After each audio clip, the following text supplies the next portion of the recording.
Bangladesh nationalist party Sylhet में आयोजित एक इफ्तार पार्टी में हिंदुओं को भी गोमांस यानी बीफ खाने के लिए दिया गया। कार्यक्रम स्थल पर उपलब्ध कराए गए इफ्तार के मेन्यू में बीफ की जगह कोई दूसरी डिश लेने का कोई विकल्प नहीं था।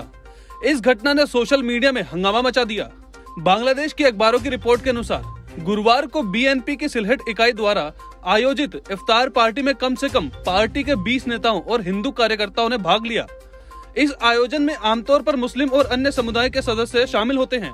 इफ्तार के लिए परोसे गए प्लेटों में अन्य व्यंजनों के साथ गोमांस भी दिया गया। यहाँ तक कि हिंदू समुदायों को आमंत्रित पत्रकारों को भी कथित तौर पर गोमांस की पेशकश की गई थी। घटना के बाद बीएनपी के स्थानीय हिंदुओं ने आयोजकों की निंदा करने के लिए फेसबुक का सहारा लिया। बीएनपी के एक स्थानीय सदस्य मंटू नाथ ने निमंत्रण पर अपना गुस्सा व्यक्त करते हुए लिखा कि बीफ की जगह किसी दूसरी डिश के विकल्प के अभाव में मुझे और 20 अन्य हिंदू सहयोगियों को सभी मुस्लिम नेताओं और कार्यकर्ताओं को अपना उपवास तोड़ने के हुए देखना पड़ा। बीएनपी के छात्र संगठन के एक स्थानीय नेता कनक कांति दास ने व्यवस्था को एक तमाशा बताते हुए कहा, आपने अपने इफ्तार का आनंद लिया और हम हिंदू आमंत्रित बस देखते रह गए।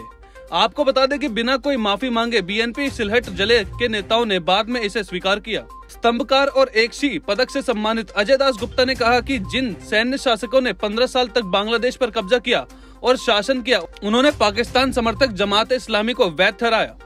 उन्होंने संवैधानिक संशोधन भी पेश किए जिसने देश की धर्मनिरपेक्ष लोकतांत्रिक राजनीति को कमजोर कर दिया और अंत में इस्लाम को बांग्लादेश का राज्य धर्म घोषित कर दिया।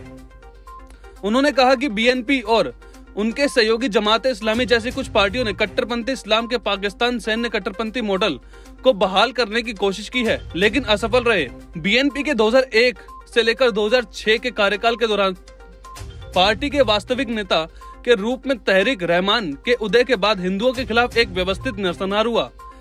इसके कारण बड़े पैमाने पर व्यवस्थित भूमि हथियाना, मंदिरों और व्यवसायों पर हमले और बलात्कार हुआ। विपक्ष में रहते हुए बीएनपी पर युद्ध अपराध प्रशिक्षणों के दौरान हिंदुओं पर हमले करने में जमात की सहायता करने का आरोप लगाया गया। 2021 की दुर्गा पूजा हिंसा के दौरान हाल के मामलों में दौरान बीएनपी और जमात तत्वों की भागीदारी पाई गई।